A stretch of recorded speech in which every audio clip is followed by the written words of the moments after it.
پھر ایک سوال یہ پوچھا گیا تھا کہ اگر کوئی نامحرم آواز سن رہا ہو تو عورتوں کے لیے بلند آواز سے نماز پڑھنے کا کیا مسئلہ ہے؟ اب آج اس میں پتہ نہیں، چلیں بہرحال پہلے تو اس کا مسئلہ بیان کر دیا جائے۔ آقا سیستانی فرماتے ہیں اگر کوئی نامحرم سننے والا موجود ہے تو پھر آہستہ ہی اس کو نماز پڑھنی چاہیے۔ امام خمینی اور آیت اللہ وحید خراسانی نے احتیاط واجب لگا کر کہا ہے کہ آہستہ پڑھنی چاہیے۔ آیت اللہ خامنئی نے البتہ جائز قرار دی ہے کہ جائز ہے کہ وہ آہستہ، واجب نہیں ہے اس کے لیے کہ وہ آہستہ پڑھے، البتہ بہتر یہی ہے کہ آہستہ پڑھ لی جائے۔ تو یہ آپ کو اختلاف مراجع کے اعتبار سے اگر کوئی نامحرم سننے والا وہاں پر موجود ہے تو اس لحاظ سے آپ کو ایک بات پتہ چل جائے۔ اچھا، خواتین کے سلسلے میں یہ بھی دیکھا گیا ہے کہ بہت سی خواتین بالکل جس طرح کچھ بھی لگتا ہی نہیں کہ نماز پڑھ رہی ہیں، نہ کوئی ہونٹ حرکت کر رہے ہیں ان کے، چاہے وہ آہستہ بھی کیوں نہ اگر پڑھیں تو کم سے کم کتنی آواز ہونی چاہیے، یہ ذرا آپ کو کوشش کرتے ہیں کہ ایک چیز اگر دکھا سکیں ہم۔ اب دیکھیے کتنی آواز ہونی چاہیے۔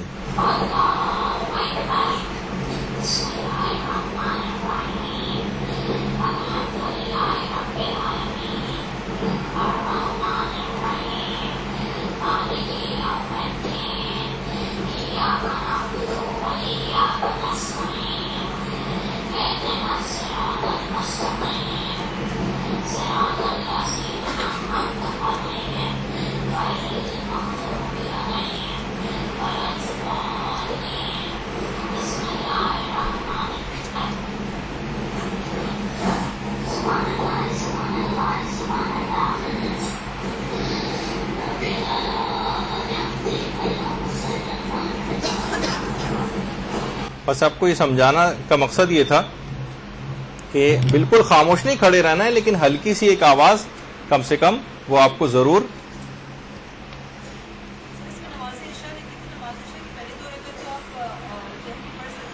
بلند پڑھ سکتے ہیں، بشرطے کوئی نامحرم نہ ہو، جیسے کہ بھی آپ نے دیکھا۔ لیکن وہ نمازیں جو کہ آپ کو آہستہ بھی پڑھنی ہے تو بالکل یہ نہیں کہ آپ بالکل آواز کو، یعنی کوئی کسی بھی طرح کے نہ ہونٹ حرکت کر رہے ہیں نہ ہلکی سی زبان حرکت کر رہی ہے، بلکہ دل ہی دل میں نماز پڑھ رہے ہیں۔ یہ دل ہی دل والی نماز جو ہے یہ صحیح نہیں ہے، بلکہ کچھ نہ کچھ اتنی ہلکی کم سے کم آواز، اس کو بھی یہ نہیں کہا جائے گا کہ بالجہر پڑھی تھی کیونکہ ہم نے آواز کو بہت زیادہ کیا ہوا تھا، ورنہ سرگوشی میں ہلکی سی اس طرح سے کم آپ کے کان تک ہلکی سی آواز جائے کہ آپ کیا پڑھ رہے ہیں۔ یہ بھی اخفاتی نماز شمار ہوتی ہے اور بالجہر شمار نہیں ہوتی، یعنی بلند آواز سے پڑھی جانے والی نمازیں اس طرح سے نہیں ہوتی ہیں۔ خاموش رہ کے بھی جو نماز پڑھی جاتی ہیں اس میں ہلکی، جیسے تسبیحات